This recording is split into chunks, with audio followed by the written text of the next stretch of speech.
Ысырапкорчулукту тыюу максатын көздөгөн президенттин жарлыгын коомчулук колдошууда. Жарандардын айтымдарында буга чейин колунда жок үй бүлөлөр колунда барларга таңдашып, куру намыска алдырып, эч нерсеси жок олтуруп калган учурлар болгон. Ошондуктан ашыкча чыгымга жол бербөө керектигин билдиришет. Колунда бары бар, жогу бар, кыйын. Чынын айтканда, туура эле неме кылган. Колдоймун. Мен ойлойм, азыр элге абдан эле экономичный болду. Жашоодо дагы, тойлордо да, башкаларда дагы. Исламдын шариаттарына жараша өткөрсө болот. Ашыкча чыгымдын кереги жок.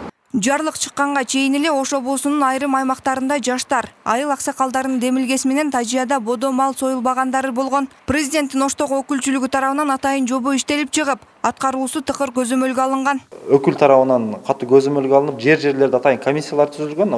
Ушул участковый милициялардан, имамдардан, дин өкүлдөрүнөн жана айыл өкмөт кызматкерлеринен түзүлгөн бир комиссиялар иш алып барып жатат. Анын негизинде жерлерде кандай ушул акыркы маркумду акыркы сапарга узатуу зыйнатыбы же той ашпы бардыгы көзөмөлдө. Маркумду акыркы сапарга узатууда бодо мал союлган учурлар 2 айыл өкмөттө катталган. Алар Ноокат районунун Кулатов айыл өкмөтүндө жана Өзгөн районунун Ири Суу айыл аймагында. Жарлыктар аткарылбагандыгы үчүн айыл өкмөт башчыларынын жумуш ордун кароо боюнча облус башчысы сунуш берген. Ири Суу айыл өкмөтү боюнча келеген чечими бар. Президентибиздин 54 жарлыгын аткарбагандыгы үчүн. Ал боюнча иштер жүрүп атат. Азыркы учурда айыл өкмөтү дарылануу өргүсүндө, ошого байланыштуу жумушка чыккандан кийин маселеси каралат. Кулатов айыл өкмөтү боюнча ошо коллегиянын отурумунда тийиштүү тапшырмалары аткарбагандыгы үчүн жумуш орду каралсын деген чечим чыккан. Чечим чыгып, ал токтом күчүнө киргиче эле Кулатов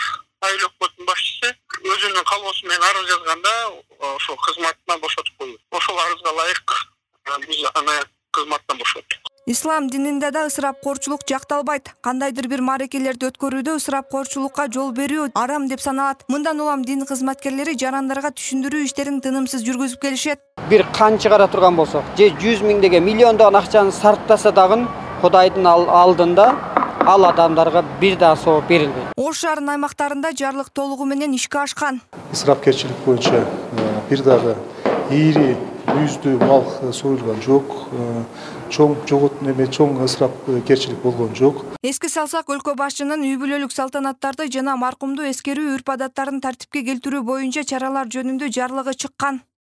Зарина Рахманбердиева, Мирбек Конобаев, Ынтымак, Ош шаары.